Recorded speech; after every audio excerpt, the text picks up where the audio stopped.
Hi friends, common noun. Common noun means the name of non-specific people, place, animal, birds, things, objects, etc.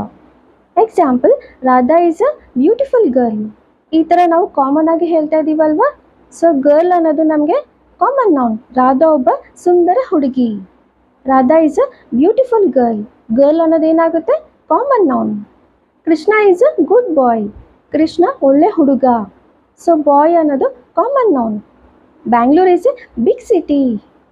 Bangalore ನಗರ ನಮಗೆ ದೊಡ್ಡ city, ದೊಡ್ಡ ನಗರ. So city ಅನ್ನೋದು common noun. He goes to school by bus. ಅವನು ಬಸ್ನಲ್ಲಿ school ಹೋಗ್ತಾನೆ. So bus ಅನ್ನೋದು ಕಾಮನ್ ನೌನ್ ಆ್ಯಂಡ್ ಸ್ಕೂಲ್ ಅನ್ನೋದು ಕೂಡ ನಮಗೆ ಕಾಮನ್ ನೌನ್. ಈ ಥರ ನಾನ್ ಸ್ಪೆಸಿಫಿಕ್ ಆಗಿ ಕ್ಯಾಶುಯಲ್ ಆಗಿ ಹೇಳೋವಂಥ ನೌನ್ನೇ ನಾವು ಕಾಮನ್ ನೌನ್ ಅಂತ ಹೇಳ್ತೀವಿ. So please like, share and subscribe to my channel ಮಾನ್ಸಾಶ್ರೀ.